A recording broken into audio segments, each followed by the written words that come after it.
Bonjour à tous. Aujourd'hui, dans le tuto du pro, je voudrais vous parler d'un mot, d'un gros mot, d'un vilain mot, qui est le mot lobby, lobbying. Derrière ce mot, on imagine les pires choses. Mais est-ce que vous savez d'où ça vient? Lobbying, en fait, ça vient des États-Unis.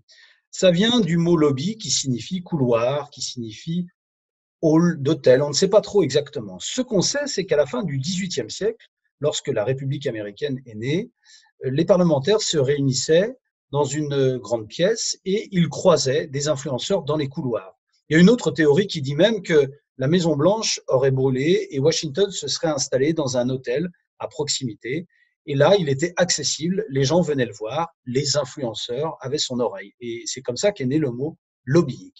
Pendant très longtemps, c'est un mot qui était vraiment attaché à la culture anglo-saxonne, particulièrement aux États-Unis, puisque Washington est la première ville au monde en nombre de lobbyistes, et la deuxième, c'est Bruxelles. Donc vraiment deux institutions qui sont attachées au mot lobbying. En France, pendant très longtemps, on a refusé d'en parler, puisque c'était quelque chose qui était très négatif. Néanmoins, des parlementaires ont souhaité réfléchir sur ce sujet et un député, le député Charrier, a sorti un rapport sur ce sujet. Il a même écrit un livre bleu du lobbying où, pour la première fois, les Français se sont attaqués à ce sujet en essayant d'y réfléchir et de trouver le moyen d'y apporter de la déontologie. En 2011, les avocats, une profession qui est soumise à un code de déontologie, a accepté et a même autorisé les avocats à faire du lobbying. Ils étaient sans doute les mieux à même de pouvoir pratiquer du lobbying puisqu'ils sont soumis à un code de déontologie. Alors aujourd'hui, le lobbying, comment se pratique-t-il? Qu'est-ce que c'est que le lobbying en France? Évidemment, on est loin des États-Unis au XVIIIe siècle. Le lobbying aujourd'hui se pratique effectivement par des cabinets ou des avocats qui vont influencer ceux qui font la norme pour pouvoir l'adapter aux besoins de l'entreprise ou alors la faire évoluer dans le sens d'une idée ou d'une idéologie.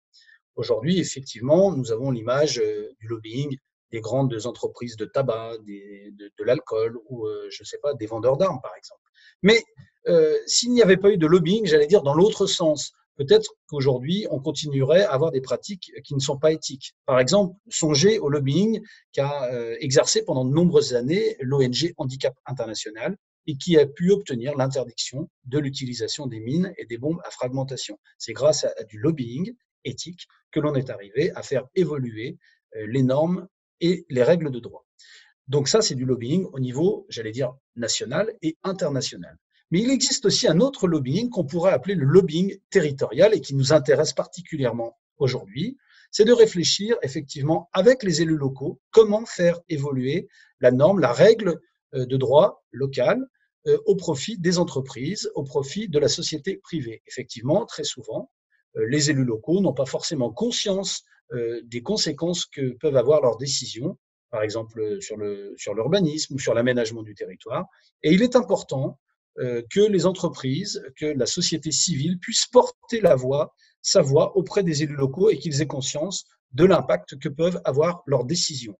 Donc le lobbying, loin des grands lobbies, surtout à une période où on parle de complotisme quasiment tous les jours, il faut, j'allais dire, redescendre à un niveau inférieur, qui est le niveau local, le niveau territorial. Et là aussi peut se pratiquer un lobbying intelligent, c'est-à-dire un lobbying gagnant-gagnant. D'une part, les élus ne peuvent pas tout savoir, les élus n'ont pas forcément la pratique de l'entreprise, la culture de l'entreprise, les délais de l'entreprise, et il est important qu'ils entendent les entreprises ou la société civile de temps en temps leur tirer la manche pour leur dire attention aux conséquences des décisions que vous allez prendre. Donc c'est dans ce sens-là où le lobbying territorial a tout à fait sa place et il est intéressant qu'il soit confié effectivement à des gens qui sont soumis à une déontologie. Il est indiqué effectivement tout à fait logique que les avocats puissent pratiquer ce lobbying territorial. Alors évidemment, c'est tout nouveau.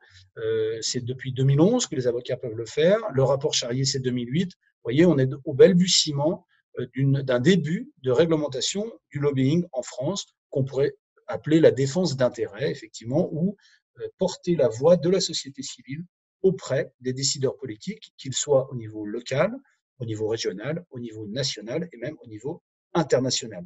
J'espère que ce petit tuto vous aura fait aussi un petit peu évoluer et de ce gros mot lobbying, on soit passé à un petit mot tout à fait commun qui est celui de l'influence éthique que peuvent porter les représentants de la société civile auprès des représentants élus au niveau local, national ou international. Merci à tous et on se retrouve très bientôt pour un nouveau tuto du pro. Au revoir.